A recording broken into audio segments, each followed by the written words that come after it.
right that you could actually be watching Coronation Street and you've chosen to be here. I don't take that lightly. I know none of the speakers tonight are going to take that lightly, so thank you so much for being here. Got a question for you. Have you ever found yourself wearing a mask to turn up for your life? You know, that kind of facade that you put on, or to turn up at the office, or the kind of cover-up that you do to hide yourself or something about you when you're in public. You know what I'm talking about, don't you? Anybody know what I'm talking about? Yeah, it's quite a common thing. I know about wearing masks because, well, I'm 47 now, but just a few years ago, 3 years ago in fact, I came alive to the fact and aware of the fact that I wore masks. In fact, I was a master at wearing masks. And 3 years ago, I set on the journey to get rid of these masks in my life. So, as I'm sharing my story with you tonight, what I'd really like is that as I'm telling you a story about how I took my masks off and how I discovered my masks and decided what to do with them, maybe you could take some time to be thinking about some of the masks that you might wear. Maybe you can take some time to think about where you're not showing up quite as you in your life, where you hide instead of really just coming out and being the real you. Can you think of that as I'm talking? Can you think of that as I'm talking? Okay, it's lonely up here, so I really need you to kind of talk back to me, okay? All right, so before I tell you about 3 years ago, I'm going to tell you about 47 years ago. When I was born with a facial disfigurement. And so I had what's called a hair lip. I had an asymmetrical face. And a lot of my childhood was spent in hospital having lots of different operations and corrective surgery. And by the time I was 7, quite a few things had happened to me. So I was born with this facial disfigurement and I had lots of time in hospital. And by the time I was 4, I was gifted with an artificial eye. An artificial eye that covered up my disfigurement and dark glasses that covered up the scars on my face. And I didn't know it then, but that became a really powerful metaphor for the way that I show up in life. In fact, I learned very early on that I never went anywhere or did anything without my mask on. A few other things happened around the time before I was 7, that my father left.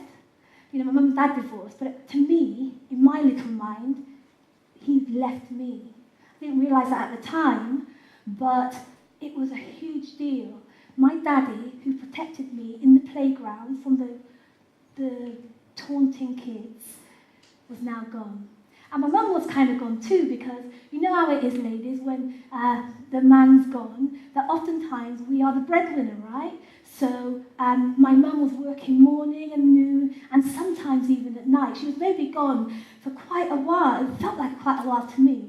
And my gran raised us, and my gran and I just didn't see eye to eye whatsoever. So my gran and I, we almost fight. She didn't care about being really open about what she felt about me. And guess what? She didn't like me very much at all. So with all of this going on in my childhood, I don't know when, I don't know where, I don't remember the day, I don't remember the hour or the time, but I made up in my mind some 2 very powerful truths about me, about myself, about who I am, about what my identity is.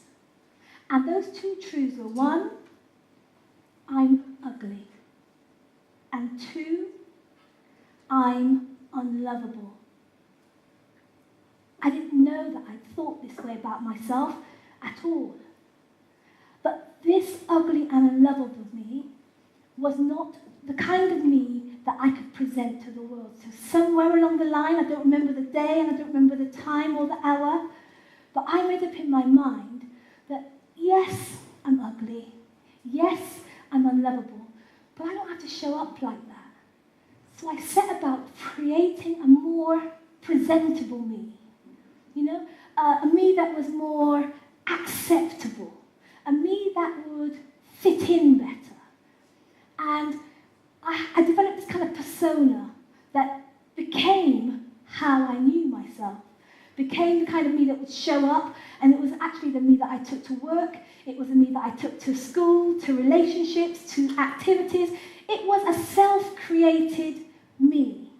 And soon I didn't know the difference. There was a me that I kind of put away, didn't want to hear about, didn't want to see, didn't want to talk to, didn't want to hear from, that ugly and lovable me. And then there was this me, a bit mouthy, a bit sort of like, got it going on, you know, excelling me, the one that did things right, the one that don't mess with her. I had a bit of an attitude. And, you know, that's how I lived my life. And I carried on going through life just like that. Maybe you can identify that, you know, sometimes you just have to put a front on just to get through the year, get through the next 5 years, next 10 years. So many things are going on, but you just don't want to face it. You know, you've got to put a bit of a face on. So there I was, living my life with my mask on. You thinking about your masks yet? 3 years ago, my aunt died. And it was a huge deal for me. I was really looking forward to going to the funeral because my aunt and I had such a powerful exchange. I was really looking forward to sharing it in her eulogy and at the funeral. But on the day of the funeral, my glasses went missing. I'd lost them. They'd fallen down behind the back of the radiator, but I didn't know that. So I was looking everywhere for it, and I wanted to get to the funeral, but I couldn't go, and I got in such a tears. You know, I was like in a real state because my glasses had gone missing. And I made my mind, I just can't go to the funeral. And my sister said to me, "Don't be stupid, Dion." She said, "You need to go to the funeral." I said, "Okay then." She lent me her sunglasses and I went, but I knew something was wrong. I knew I felt uncomfortable. I knew that I didn't want anyone to look at me because I didn't have my glasses on. I didn't have my mask in place. And as I faced everybody at the funeral, I could feel myself recoiling. I could feel the ugly and unlovable labels starting to stir in me. And I felt so like leaving. Felt so like having nobody look at me, nobody see me.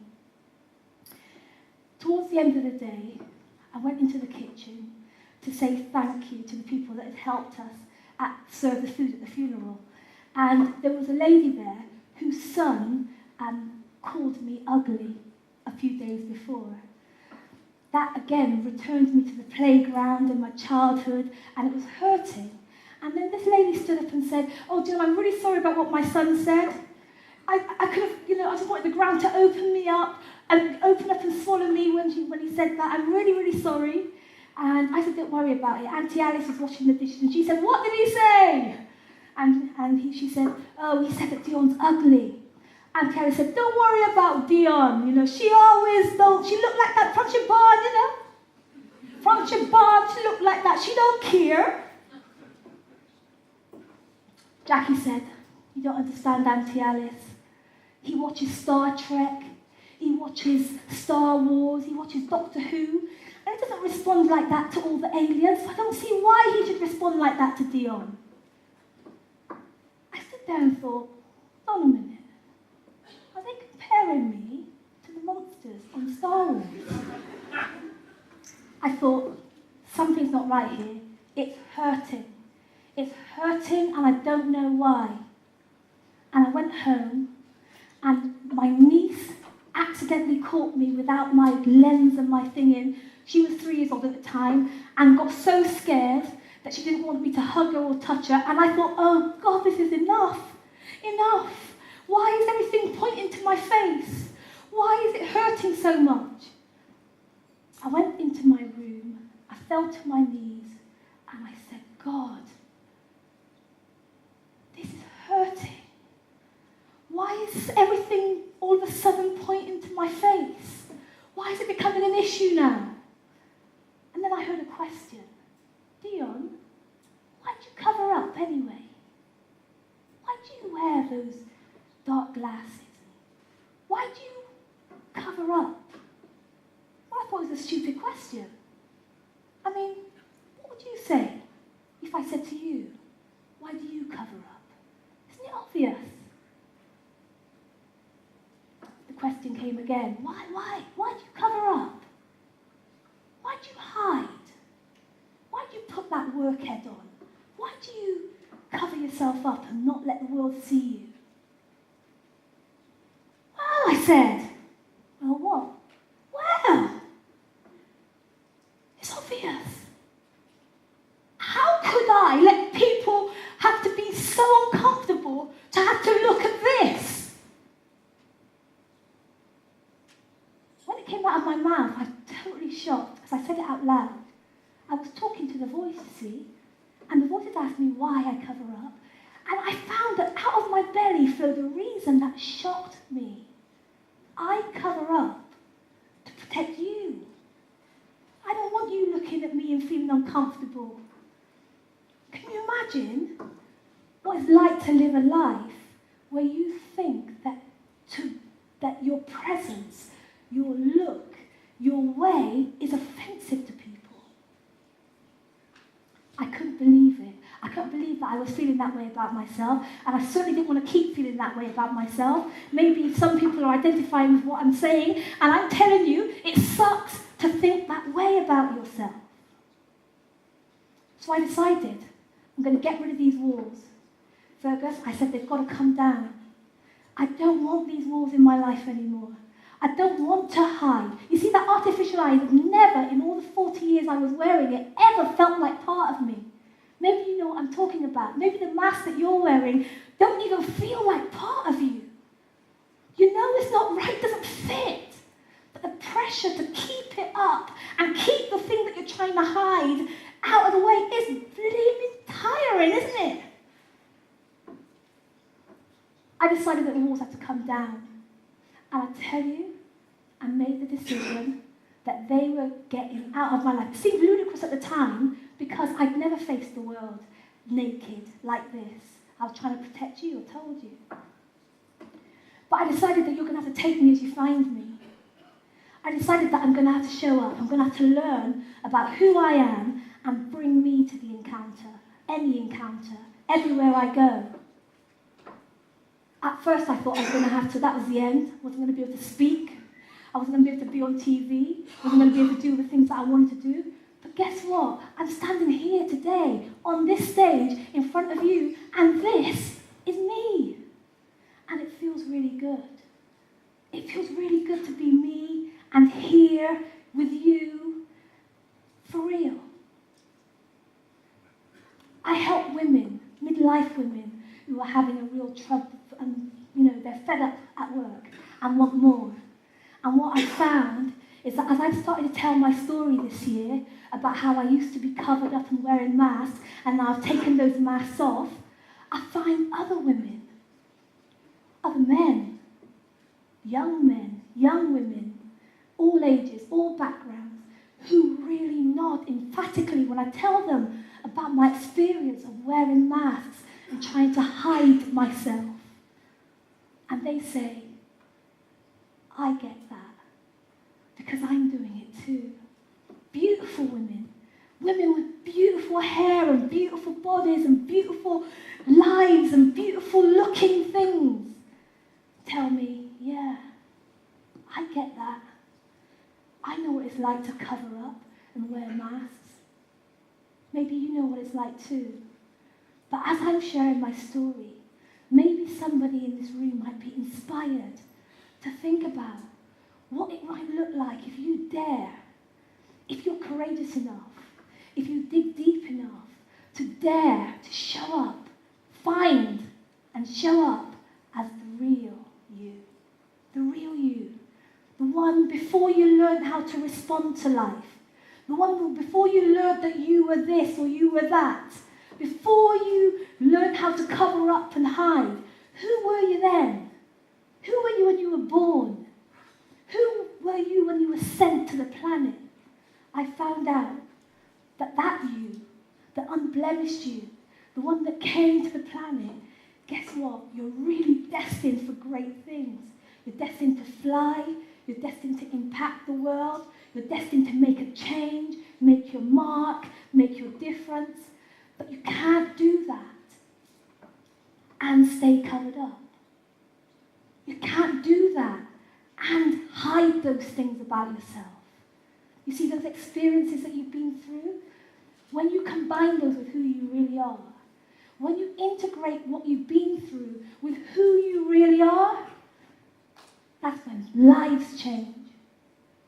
When you show up as the real you, integrated with your experiences, and you dare to touch someone else's heart like that, I'm telling you, lives change. Planets will change. The news headlines that Steve was talking about, they're going to start changing if we dare to show up as our real self. And that's why I'm urging you to think about the mask that you're wearing, the mask that you're using to hide yourself. I dare you to think about the you behind the mask. I dare you to challenge the way that you've been thinking about that you behind the mask. I dare you to find the truth about that you behind the mask and allow him or her to touch other people's lives, because that's when change happens. And we could do with some change right about now, wouldn't you agree? Yes. Thank you for listening.